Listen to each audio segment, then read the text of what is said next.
What's up, superstars? What's up, Wolf Blitzer? I'm here with your news for Wednesday, September 17th. What's up, Sanjay Gupta?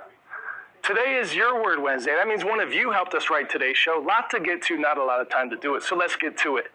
We begin with a big development for one of the world's biggest social media apps, TikTok. A deal has been reached with China to keep it operational in the United States. Officials in U.S. President Donald Trump's administration say the deal will be finalized Friday. Our Omar Jimenez examines what this might mean for TikTok's Chinese parent company, ByteDance, and TikTok's prized algorithm.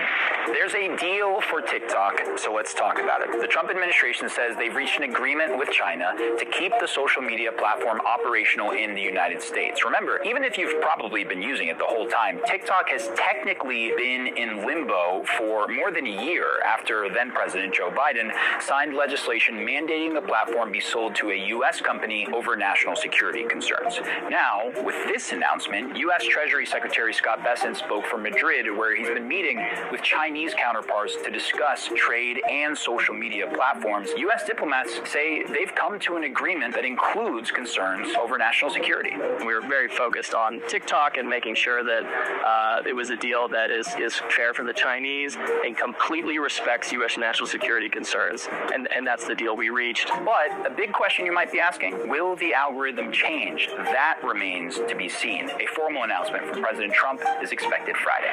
In personal finance news, a concerning trend regarding one of the most important parts of your finances, credit scores. Credit scores are the three-digit number used to predict how likely you are to pay back money on time when you borrow it. They're a crucial step in getting approved for anything from a car loan, student loans, a new credit card, even a mortgage. New data shows that Gen Z, folks ages 13 to 28, are notching some really low scores, falling at the fastest pace since the Great Recession nearly 20 years ago. Here to help us ameliorate any potential concerns is our Matt Egan with tips. Hey, Matt.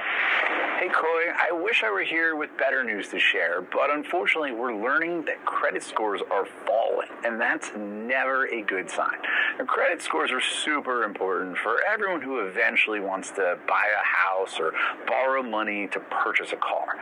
These credit scores, they're three-digit numbers that measure how reliable you are at paying back money that you owe. It's kind of like a report card, but for borrowers. And there's real-world consequences here, because the higher the credit score, the cheaper it is to borrow.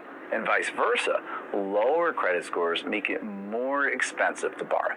Now, unfortunately, credit scores have been coming down because more and more Americans, they're falling behind on their bills. Some people are struggling with high prices, and others are dealing with too much student debt. Now, this is a particular problem for younger Americans. Gen Z borrowers have had their credit scores fall this year by more than any age group since 2020. And not only are they dealing with student debt, but some of them are struggling to find a job even after graduating from college. Now, the good news is experts say there are ways to boost your credit score and to keep debt under control. First, and this is most important, always make your payments on time, because missed payments will ding your credit score.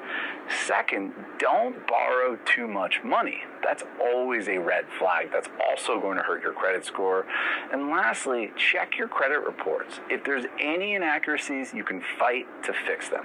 Bottom line, Coy, it is extremely important to build a track record as a reliable borrower. It's going to help you later in life when you want to buy a car or even a house. All right, for our next story of the day, we're going to go... Pop quiz, hotshot. I knew that was you. Got a pop quiz. What is the most active muscle in the human body? Heart, tongue, eye muscles, or jaw?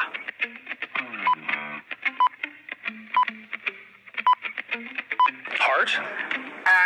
Sorry. If you said eye muscles, though, I see you. You are focused pupils. The muscles that control your eyes move an estimated 100,000 times per day, even when you're sleeping. I actually thought it was going to be jaw for you, Clay. Sorry, got to go perform some brain surgery. Smartest man at CNN. That actually does remind me of our top story from the world of medicine today. It's quite literally an eye-opener. A man who was pushed to the brink of blindness by a rare disease has been saved by an incredibly unusual procedure. Brent Chapman is able to see clearly for the first time in 20 years with the help of his tooth. Seeing the skyline, differentiating the buildings. He's one of just a few patients in the world to undergo a procedure known as tooth in eye surgery. Tooth in eye is probably the simplest way to describe it, but the full name is an osteoodontokeratoprosthesis, or OKP. It's a procedure for when people have damage to the front of their eye or the cornea, and you may never have heard of it because it's only used in very rare circumstances when other options have failed. Much like replacing a broken windscreen on a car. This is just to restore a clear view into the back of the eye. Here's how it works. The patient's own tooth, the canine or eye tooth coincidentally, is extracted. It's then formed into a rectangular shape and a plastic lens is fitted into it. The tooth is then sewn into the patient's cheek for long enough that connective tissue grows around it, which is then used to help fix the tooth over the eye, holding the new lens in place. The result is this pink-looking eye with a small black circle in the middle. So, why a tooth? As it turns out, the tooth is a really ideal structure for holding a focusing element in place. It's hard, it's rigid, it survives in poor environments, and the body accepts it because it's part of its own, because it's part of you. I think at first I'm like most people, it seems kind of science fiction-y and out there. It may have sounded out there, but after losing most of his sight when he was 13 years old and going through almost 50 surgeries trying to regain it, Chapman was willing to give it a try. This sort of opened a new door for me and a new chapter in my life. And the results?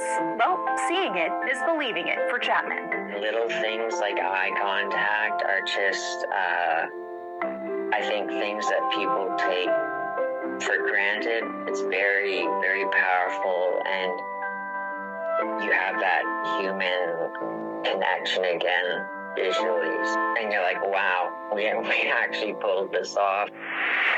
From civil rights icon to runway model, at 71 years old, Ruby Bridges made her runway debut in New York in a show called Actively Black, honoring those who fought for equality. At just 6 years old, Miss Bridges was the first black child to integrate at an all-white elementary school in New Orleans on November 14th of 1960. Her first day at William Frantz Elementary School came 4 years after black parents in New Orleans filed a lawsuit against the Orleans Parish School Board for not desegregating the school system in the wake of the Brown versus Board of Education decision, which determined in 1954 that state laws establishing segregation in public schools were unconstitutional.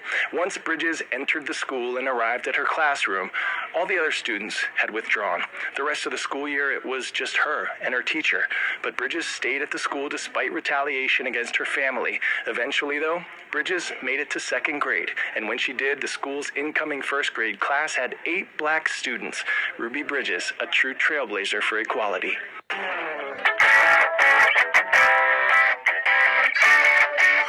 Today's story getting a 10 out of 10 from Fuck Barrio Los Aztecas!